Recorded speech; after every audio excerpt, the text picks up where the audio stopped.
I'm always happy to talk about slaying imposter syndrome and what it means to be a woman in tech. So this is my talk. So thanks a lot for coming, everybody, as well. Okay, so just a quick agenda. So first we'll just go through, I'll just tell you a little bit about myself. And then we'll do a bit of, what is imposter syndrome, or what do I think is imposter syndrome is all about.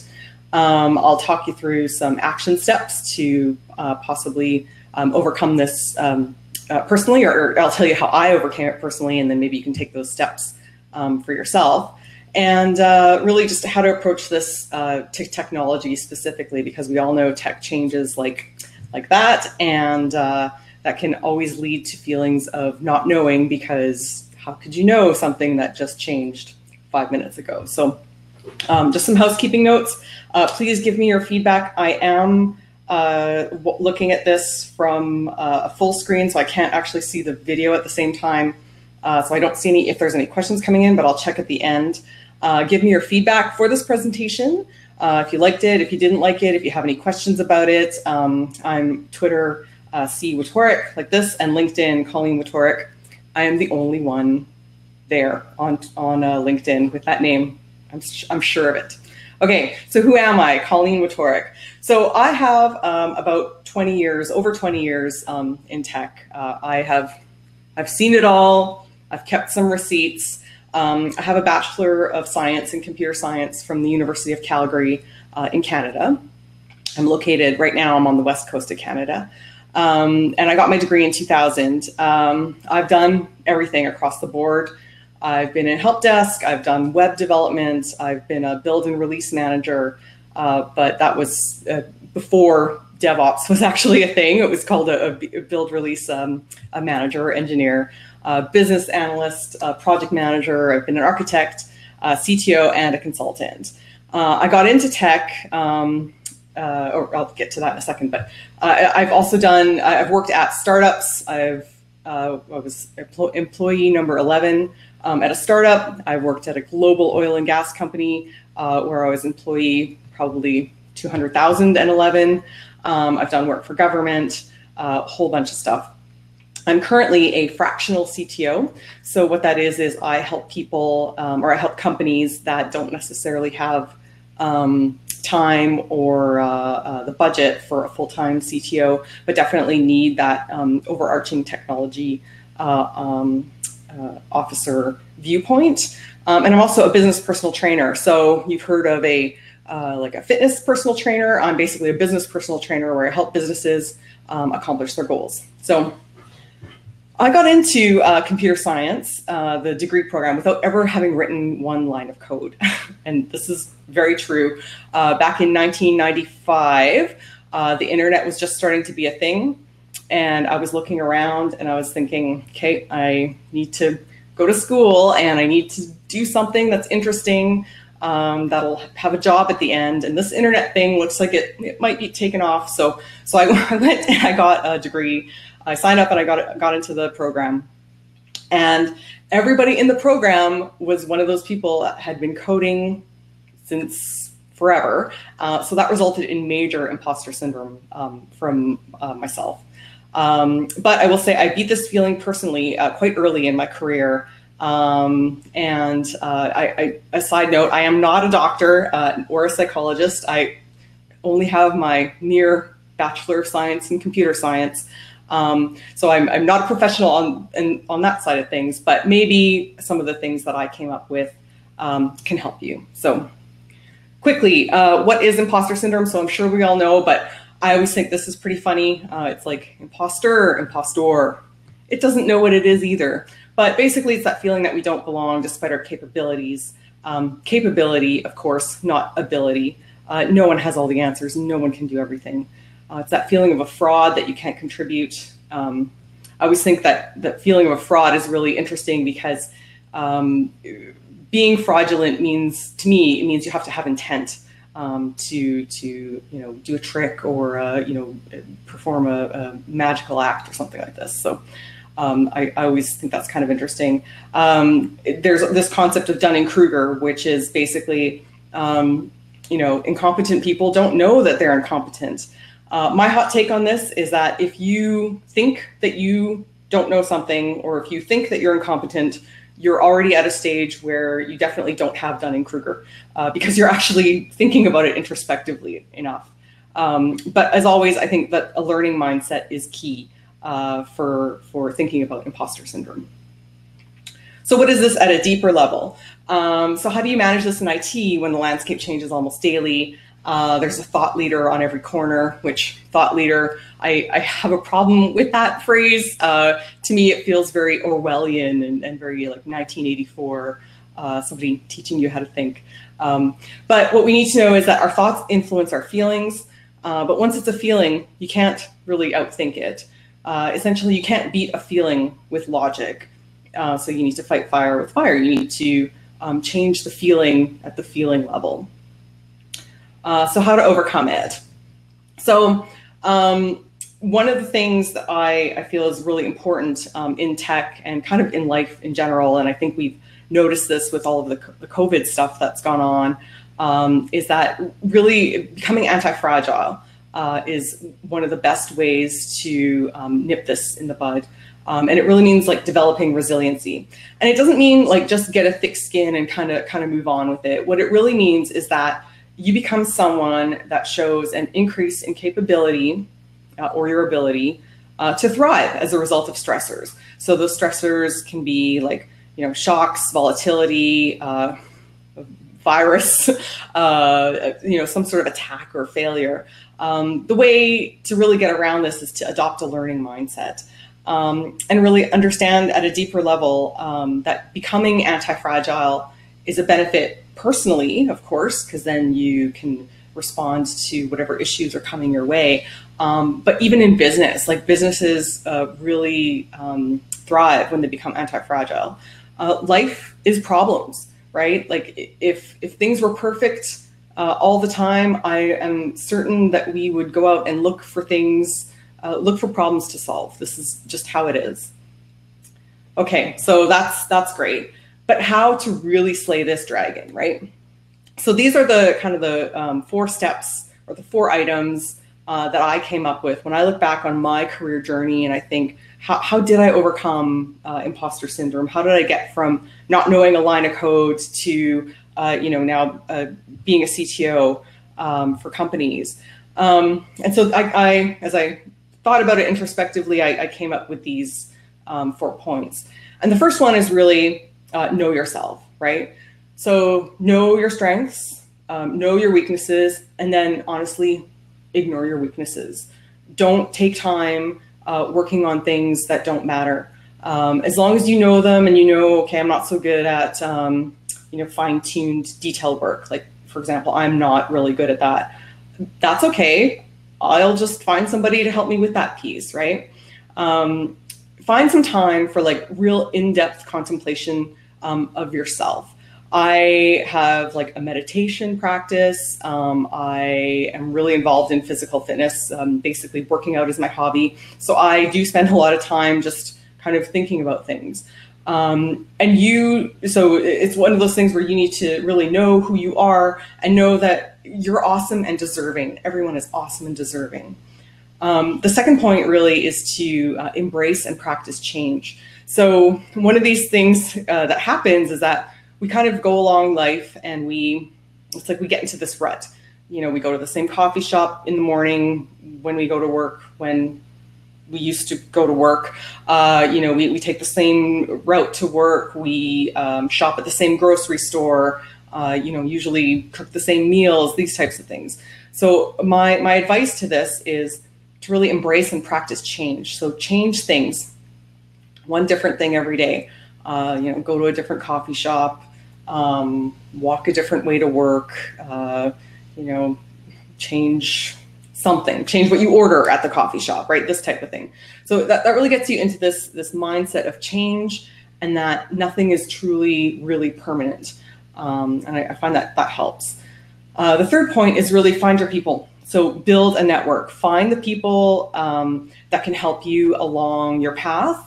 Find the people that know that maybe you're a beginner in computer science and that you don't really have all the answers. Throughout my career, I've had people that have really helped me understand that, you know, even they don't know the answers, and they were like quite senior. So find your people, build a network, find people that you can learn from. This is a quote from my sister, who is actually an electrical engineer. So she's pretty smart, but she's made the observation that you'll basically go farther with average intelligence and excellent social skills than with excellent intelligence and mediocre social skills. And so I think this is a really important point. And the fourth thing is really to practice failure. So I think this one's kind of fun. Really, you should like pick an activity or task with the goal of failure. And I have that in quotes because failure doesn't really exist. So one of the things I've done is because I'm physically active, I've gone to races with the intent of not setting a personal best, just of like running that day with a whole bunch of other people, and somebody else is taking my time on a route. And for some people that would be a massive failure because I just, you know, didn't try my hardest.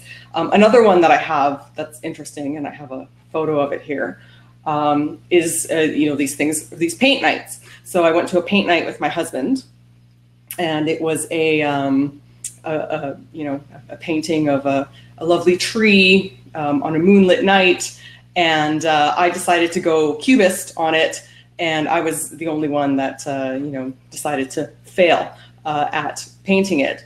Mine was completely abstract. And what was really interesting, actually, was as I was making mine completely abstract, the people around me were getting kind of nervous about what I was painting. Not the instructor, but just the people around me were like, okay, what is she doing? And so from a group perspective, that was actually quite interesting. But this is what I say is practice failure and just realize like it doesn't exist. Okay, what about IT, right? Rapid changes. Things are constantly changing and evolving, and it's almost impossible to keep up, and that can lead to those feelings of, I'm incompetent, or I just don't know what I'm doing, this type of thing, right? But I'll tell you, the things that I've seen in my career, so as I've said, over 20 years of experience, the pendulum kind of swings and shifts back and forth. So I was actually laid off from that global oil and gas company because they made the choice to outsource everything, outsource all of their IT, project management, development, the whole bit. They outsourced it. And I heard just about a couple months ago that they were actually insourcing now because they realized that some skills they actually needed some talent that was closer to home and closer to the business. The other thing is, about moving to the cloud. So when I started as a web app developer, we had to build our own cloud essentially. And so then the trend obviously moved to, outsourcing to the cloud. And the thing that you realize is that the cloud can cost a lot. And if you have a significant data footprint or a significant throughput on your website, it could actually cost less for you to have your services on premise. Not to mention the fact that you don't really have full control in the cloud. So I'm seeing some shift of that pendulum going the other way. A couple years ago, it was blockchain everything. And I was actually a teaching assistant on Udemy for the Ethereum blockchain. And so I know the technology quite well. I learned it and then I helped teach it. And then the Bitcoin blockchain as well. Honestly, it's just a linked list. It's not that big of a deal. It's, things are actually more simple than you think. It's basically, there's this saying, I'm a big traveler and I love traveling in Asia. And there's this saying in Thailand, same, but different. And that's no different from technology. Things are the same, they're only slightly different. What I think is really important is to take all the shiny new things and basically take that back to first principles. So what is this thing really? What problem are we really solving? What is the root of what's going on here? Simplicity is genuinely worth its weight in gold in this case. So it's this mindset of thinking that yes, technology changes, and yes, there's something new all the time, but it really, when you go back down to its very root level, not much changes. Okay, so these are, that's nice, right? But what if you're in a meeting and somebody is, bringing up something and it's starting to, those feelings are starting to bubble up inside of you.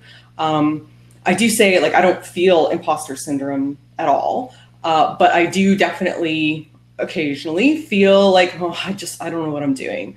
And I'll kind of say that to myself once in a while. But I have these tips and tricks to sort of work myself out of it. So in a pinch, I say to you, remember that we have like this collective human decentralized knowledge. Like, nobody knows everything. And even if you think about, what it means to type like google.com in your browser, and if you think about all of the different layers that exist in order to actually fulfill that request and then show the page to your browser. I mean, no one knows every single piece of that. I should say, I could not imagine somebody who understands like the TCP/IP stack and DNS and all that kind of stuff, right? So there's no way that everyone, or that there's somebody that knows everything. So we live in this collective human decentralized knowledge environment. The other thing I'll do is I'll ask the question, what needs to be true for this idea or this concept to be true? So for example, if I'm being pitched something in a meeting, it's this brand new shiny thing and it's going to solve all of our problems. Well, okay, this is kind of a first principles thinking, in where you're saying, what needs to be true for this idea to be true? This third point is really my favorite point, and it's what really drives me. It's what's your long game. So if you are into strategic thinking and strategic business development and these types of things, a long game is part of that thinking, and it's basically like what is the end goal, or what is the desire for a business, right? And you can apply this to yourself personally. It's also, I was kind of thinking about it, it's sort of analogous to finding your why. That find your why thing never really landed with me, but this idea of a long game really I find very impactful. And I say play to that game. So what does that mean exactly? I've given this talk before, and I've had a bit more discussion on this point. So for me personally, my long game is to own my own technology company at some point in the future. So if I am in a meeting or on a project, and possibly somebody is starting to trigger that feeling of I don't know what I'm doing, or causing some other sort of stressor, I'll stop and I'll think, okay, what's happening right here? What is this person telling me? And how does that work for what my actual long game is? And more often than not, it's just this, it's like noise. It's like the noise in the signal. If you've ever seen like a graph, like a trend line, right? It's the shaky noise bits, but you really want to pay attention to the trend line. So that's a key one for me, is I always try to play to that long game. The other thing is really the understanding that we see the world through the lens of our beliefs about things. And people will criticize you and criticize themselves, actually, obviously, based on what they think about themselves, right? So if somebody thinks that, you're lazy, for example, chances are it's because they think that of themselves. So I try to take, if there's any sort of ever personal criticism or these types of things that come my way, it's an understanding of that people can only see you in the way that they see themselves. And the last point here is really your heart is here to beat and move blood through your system. Your stomach is here to digest the food that you eat. Your brain's primary function is to think, right? So it's going to think thoughts for you, obviously. So think good ones. I mentioned, the feeling of I don't know what I'm doing. I don't know what I'm doing. So that's a thought that kind of my brain just kicks in every once in a while. And I just go, okay, thanks brain for coming up with that thought. I'm going to come up with a different one. And I actually will sort of stop myself from thinking that. And I'll think, yeah, okay, maybe I don't know what I'm doing, but I'll figure it out. So, you know, think good thoughts is what I have to say about that. So these are kind of just a bunch of sentences. What I find is that in case of emergency, if you have like a mental picture in your mind, sometimes that's easier to think of when you have something coming up. So really it's making mantras for yourself. I like this one here because this to me just shows like how big the world really is, or how big the universe really is, and we just occupy this tiny little spot in it. And then of course the old man yells at cloud is one of my favorites when dealing with some older gentlemen at times. That one makes me laugh. And then you know, the old this is fine one. These ones kind of make me laugh. So I have these mental pictures in my mind to really help snap me out of things when I find I'm sort of spiraling. So with that, I wanted to, so when I've done this talk before, there's time for an open discussion, you know, Q&A, ask me anything, if there's any clarifications, if you want to step up and do some poetry, it's a perfect time to practice change or take a risk if you're ordinarily a lurker. I also have like a PDF of this, and I have this little fun bingo card to help you do this type of work. You can tweet me or again, find me on LinkedIn. I have a quick reading list here, just of a few books that have really helped me and sort of steer my own personal guiding principles here. Anti-Fragile, How Will You Measure Your Life? Clayton Christensen is awesome. Brené Brown's amazing. And the Waking Up podcast and a meditation app, it's by Sam Harris. And then, so that's that. I'd be remiss if I didn't say that I do have all of the image credits there as well. So I'll say that. I'll tab over here. And yeah, so I'll say, I don't know if you guys can speak, or I'll read through the comments here. Where are we? What time is it here? It is 4:13 in the afternoon. I lucked out with an awesome time zone, so I'm happy about that. What else have we got here? Okay, I'll connect with you all later for sure. Oh, were the slides not moving? Oh, shoot. Okay. I wonder, if you want to connect with me on LinkedIn, I can show them, I can send you the slide pack if they weren't moving. Sorry about that.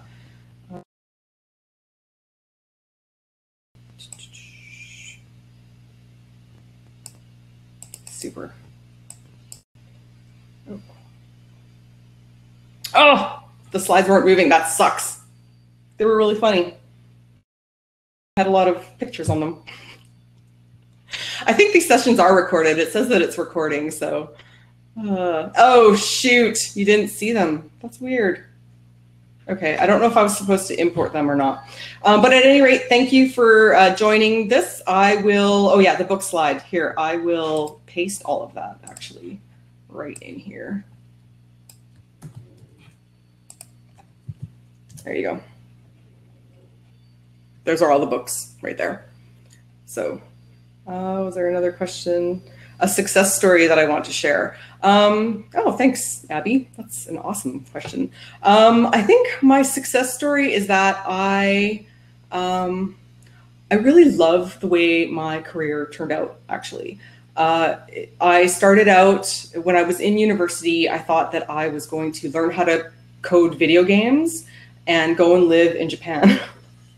And it turns out that coding video games is really hard. And like I said, I'm not a real detailed thinker. So it was not my thing. And learning Japanese is also really challenging. So I did neither of those things. But I really just, I sort of just followed my heart and did the things that interested me and really made connections with people I just tried to connect with as many people as I could. And I think that it is my greatest success story, I think, from my career in general. If I were to think of like one specific thing, I can't think of anything. I think that maybe my biggest success is yet to come. There, it's a cop-out. What else we got? Any advice for college students to gain more confidence in networking? Oh, great question, Winnie. Thank you. You know what? I think you just have to do it. It sounds really terrible, but what you can do is you can sort of practice. So I would maybe go to a network event and bring like a friendly there to sort of help you, and maybe get them, if you have a friendly that's a bit more outgoing, have them, talk to people, like approach people, and then you be the one that talks to the person that's, the quieter person on the left or something like that. I would suggest something like that. Set yourself up for success in that way. I would not suggest, just going to a conference and kind of dropping yourself in there and just talking to people.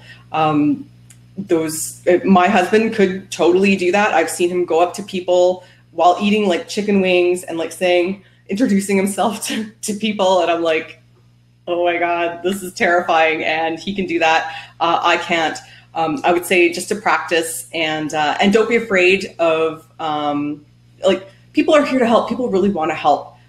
If you're, have a question for them, people really want to help, and people love talking about themselves. So if you, come up to somebody and just be like, hey, like, what brings you here? Like, what did you think of that chat? Was that interesting or something like that? I think that one's good too. So let's see, setting high standards lead to high expectations, but being ambitious is not bad. What's your take on that? I think setting high standards is, I've set high standards my whole entire life. I have probably not met most of those standards, but I think what's important is to not let it get you down if you don't meet those standards. So I guess if you just take it from more of a continuous improvement, how they do in DevOps, right? Continuous improvement, continuous development. I think if you approach your life that way, that's a way to set high standards, but just realize that sometimes some things are just not for you, so it's not going to work out in your favor. So I think that's fine. And I think being ambitious is a perfect way to be. Yeah. Oh, I love the food. Do I consider myself an extrovert? Thanks, Patricia. No, I don't really. Because I cannot go into like a situation and just like start chit-chatting with people. I kind of consider myself, I guess the word is ambivert. So sometimes I can be super outgoing, like doing a presentation like this. I don't mind doing it. I would prefer that it was a bit more interactive, and I wish I could have heard you guys to hear that or to see that the slides weren't loading, because that kind of sucks. Yeah. So there's that. I'm in the process of making a pivot in my career in the face of uncertainty and rejection. Boy, that one's tough. So I think now is a great time to pivot and to sort of capitalize on uncertainty, to be honest. I think if you approach, so I don't know what you're pivoting to. I think that was Sydney that asked this question. I would say flip it on its head and just say like when there's uncertainty and when there's churn, it means that there's opportunity. It's like if there's like a shark going around in the water, its biggest advantage is to like stir up the other fish, right? So it can hunt. So I think that uncertainty is really almost of a benefit if you can be just open-minded and open to like whatever ideas are sort of coming your way. Where are we here? You can get the mantras. I don't know can you guys still see my screen at all? I don't know if you can. Here's my mental picture. Those are my mantras. I don't know if you can see them. Yeah, Japanese, boy. I think I like each ni san des is like 1, 2, 3, 4, and that's literally all I can remember, and probably only because I used to listen to a band that counted themselves. They were Japanese, and so they counted themselves in 1 to 4. Any woman figure in science and tech that you look up to? No one woman in particular. I see so many every single day, like in this Women Tech conference. I mean, most of the women here are just like amazing. I see women like on Twitter that are doing like real infosec work that are just amazing. So I don't necessarily really look up to any one in particular. I am super excited when anyone just reaches their goal and is really just genuinely proud of themselves. So I don't have anyone in particular. I'm really confused because I don't know what I want and get easily distracted. Yeah, me too, actually. I'm afraid about the future and taking responsibilities. I don't blame you. I actually, so I think this is common. And I will honestly say I have felt this of myself too, because I do get easily distracted. And that's probably why I've had such a jumpy career. Like I've been a web developer and then a business analyst, and I've moved around a lot. And I don't necessarily think that that's a bad thing, because for me, that's because I'm like a high level thinker. Like I just don't think in very depth of detail. Fear about the future, I can understand that at these times as well, but not taking a responsibility is making a choice too. So kind of think about that. How am I for time here? Oh, I think I still have some time. Did I always dream of owning my own tech company, or did I develop it over the course of my career? I always thought that I would own my own tech company. I don't know where that came from. When I was a web developer at my first job after university, I remember speaking to one of my colleagues, and whenever we would get like super frustrated with like management or like a problem or whatever, I would say, oh, when we have our own company, this won't be a problem. So for some reason, something within me was always saying like, yeah, you're going to have your own thing, Colleen, one day. So I've sort of always felt that. And I will say I have had a lot of false starts. I think I've started about 4 companies, one of which was a partnership. The other one was a full company that I like full on, like had all the lawyers and the paperwork and the full bit, and that totally cratered. So, it's like 2 steps forward, 1 step back. I've failed at that many times. But I, like I said, I don't, it's not failure. It's all just learning. You just need to try things or else you'll never know. Okay. So I think that's it for questions. I'll go through and, like I said, connect with everyone who's dropped their LinkedIn on there. Really sorry about the screen not moving around. That sucks. Anyway, what can you do? All right. So I think that's it. I'll say thank you.